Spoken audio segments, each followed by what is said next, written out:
Պարոն այսօր Գյումրու քաղաքապետարանում առավոտյան կրկին ձերբակալություններ էին, նորից աշխատակիցները ներս չէին կարողանում մտնել, կարծես ԱԱԾ սովորական ձերբակալությունների իրավիճակը, որպես Հայաստան ԵՍ նախաձեռնության ղեկավար ինչպես եք գնահատում սա եւ իրավական այս կամայականությանն ինչ գնահատական կտաք։ Նոր չի, որ մեկնարկել է բռնությունները քաղաքական դիմախոսների եւ ընդհանրապես դիմության նկատմամբ, դրա բառապացույցն են 3 սրբազանների քաղաքական բանտարկել կարգավիճակում ապօրինի դատավարություններն ու ձերբակալությունները, Սամվել Կարապետյանի ապօրինի ձերբակալությունը եւ շատ այլ անձանց 50-ից ավելի, եթե չեմ սխալվում, բանտարկյալների առկայությունը այսօր։ Բնականաբար Նիկոլ Փաշինյանը ամեն ինչ անելու է քաղաքական դիմախոսներին լրացնելու, բոլոր ազդեցություն ունեցող մարդկանց որևէ կերպ այդ մարդկանց վրա ներգործելու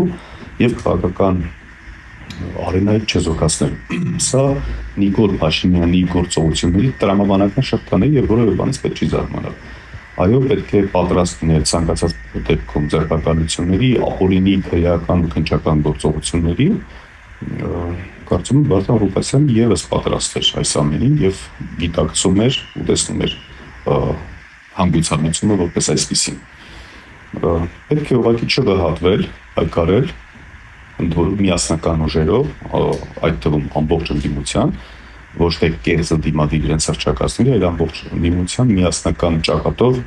պայքարի մղում մինչև Նիկոլ Փաշինյանի իշխանազրկում։ Կարծես դուք եք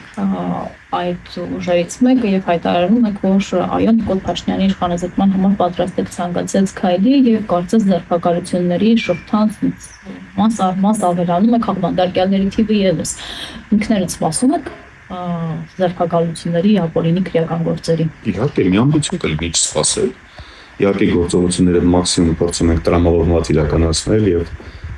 ամեն ինչը շատ ավելի խելամիտ, որպեսզի ձերբակալություններով Նիկոլ Փաշինյանի համար չստեղծենք հնարավորություն վերարտադրման համար։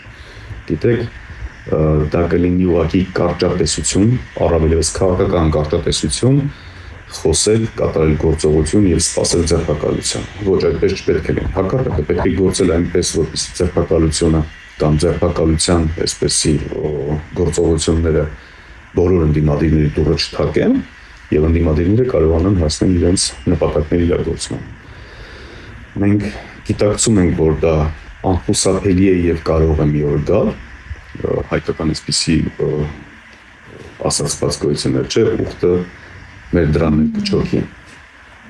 բայց մաքսիմում փորձում ենք շատ ավելի խելամիտ գործողություններ իրականացնել։ Դրան համար հնարավորություն չստեղծելով Նիկոլ Փաշինյանի համար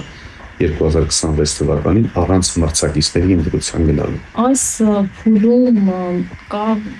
այսպիսի խնդիր, այսինքն բոլոր ձերբակալել խաղբանդարկյալներ իրավական գործընթացում մեղադրել այստեղ, այսինքն փաստաբաններին կամ պաշտպաններին, որ տնցված են իրավապաշտպանություն իրականացնում եւ այլն, կարծես թե իրական միամտություն կլինի։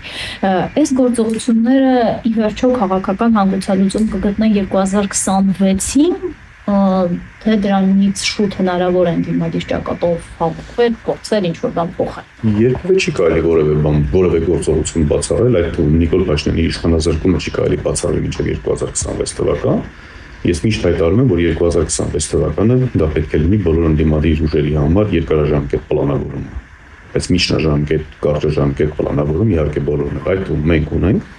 պլաններ եւ ծրագրեր։ Կախված է արդեն այդ պլանավորման հաջողությունից։